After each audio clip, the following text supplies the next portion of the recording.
अब अगर ये से करना है तो शुरुआत करते हैं सबसे सिंपल क्वेश्चन से। तो हम करेंगे कोड, ठीक है। तो मानो यहाँ पे क्वेश्चन है print all elements of an array, ठीक है।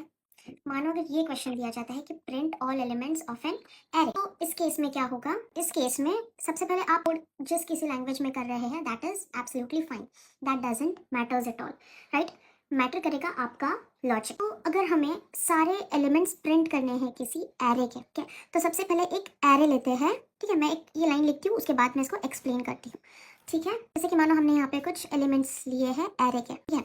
अब ये जो लाइन मैंने लिखी है इसमें जो मैंने ये इंट लिखा है, इसका मतलब है जो हमारा एरे है वो इंटीजर्स टाइप का है, राइट। इसमें इंटीजर्स वैल्यू है एंड देन ये वेरिएबल का नाम है। ये नाम आप कुछ भी दे सकते हो अपनी मर्जी से। बस इसको सिंप्लीफाई करने के लिए मैंने ARR लिखा है, बट आप कुछ भी लिख सकते हो अपनी मर्जी से।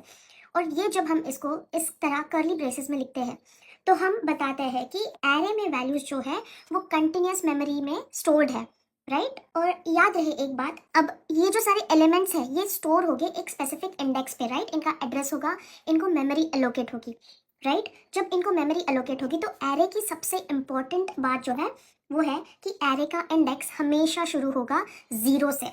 तो इसका इंडेक्स होगा 0, मतलब ये होगा 0 लोकेशन पे। इसका इंडेक्स होगा 1, इसका इंडेक्स होगा 2, इसका इंडेक्स होगा 3, इस एलिमेंट का इंडेक्स होगा 4, ठीक है।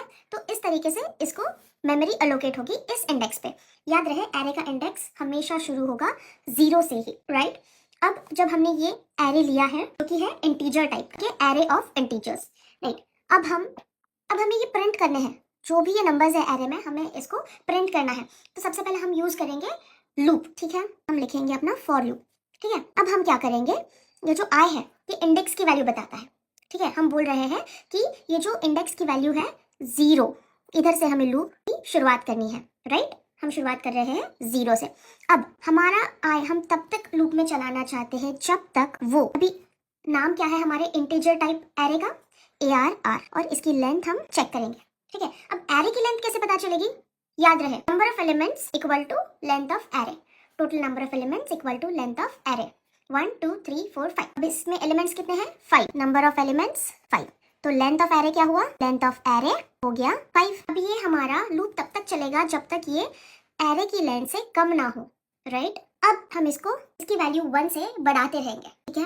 आपको समझ आएगा जैसे जैसे ये लिख रहे हैं, ठीक है। अब जो भी लैंग्वेज में आप प्रिंट करो, फिलहाल तो मैं C# में लिख रही हूँ, बट आप किसी भी लैंग्वेज में उसका सिंटैक्स यूज करके, ये जो है console.writeline, this is just a syntax, nothing else, but this is important. See अब हम यहाँ पे जो भी इंडेक्स पे वो वैल्यू है उसको हम प्रिंट करेंगे, ठीक है। जो भी वो इंडेक्स पे वैल्यू है, याद रहे बस आई लिखोगे तो इंडेक्स मिलेगा आपका आउटपुट में। मानो आप ये नहीं लिखते हो, मैं आपको बताती हूँ। अगर आप ओके मैं ठीक है मैं ये बताती हूँ कि ये लिखने पे क्या होगा। अब आपका फॉर लूप चलेगा i इक्वल्स टू 0 से, ठीक है। तो इनिशियलाइजेशन तो हो गया। अब 0 एरे लेंथ है 5 से कम है, ठीक है। तो ये आएगा यहाँ पे। अब 0 पोजीशन पे है 10, तो ये 10 को करेगा प्रिंट। अब 0 में ऐड होगा 1, तो यहाँ पे क्या ऐड होगा? 0 प्लस 1। अब जो 1 है ये यहाँ से 1 होकर यहाँ जाएगा i।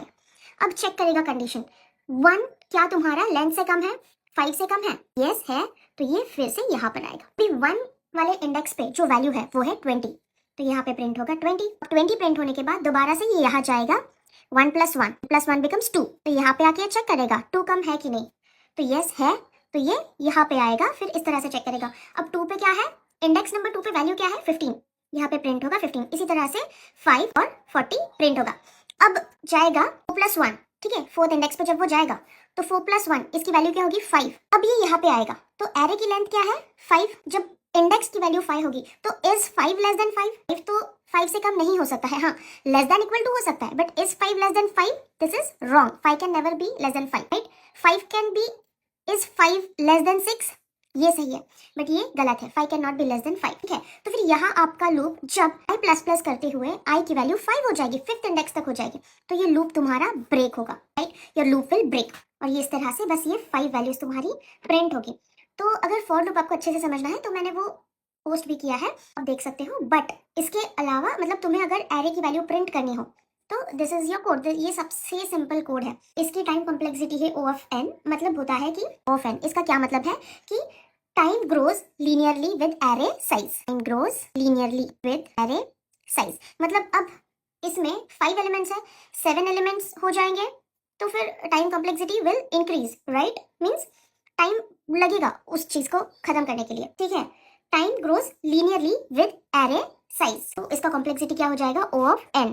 whenever the time grows linearly with size the time complexity is O of n। ये टाइम कॉम्प्लेक्सिटी भी हम पढ़ेंगे, देखेंगे क्या है। फिलहाल के लिए आप इतना ये क्वेश्चन को समझ लीजिए, print all elements of an array, how we do that. बहुत सिंपल है, बस इसमें आपको चीजें सीखने मिलेगी। आप फिर से बेसिक में जाके देखो तो ये एरे है जो कि है इंटीजर टाइप का, तो हम एक वेरिएबल नेम दे रहे हैं, वो एरे को कुछ नाम देना पड़ेगा, राइट? कर्ली ब्रेसेस में जब हम इसको लिखते हैं then we tell that continuous memory is allocated, right? Value is stored in continuous memory and then we print। अब एक क्वेश्चन और है, अगर मैं यहाँ पे ये ना लिखते हुए if I write here console, अगर मैं ये ना लिखते हुए what if I write I, तो मैं बस इंडेक्स की वैल्यू प्रिंट करूंगी, मुझे बस आउटपुट में मिलेगा 0 1 2 3 4, ये आउटपुट में मिलेगा मुझे, राइट? मुझे उसकी लोकेशन पे जो इंडेक्स है वो नहीं मिलेगा, जो वैल्यू है वो नहीं मिलेगा, मुझे बस इंडेक्स की वैल्यू मिलेगी, इसलिए दिस इज इंपॉर्टेंट। तो ये बेसिक चीज़ें समझिए।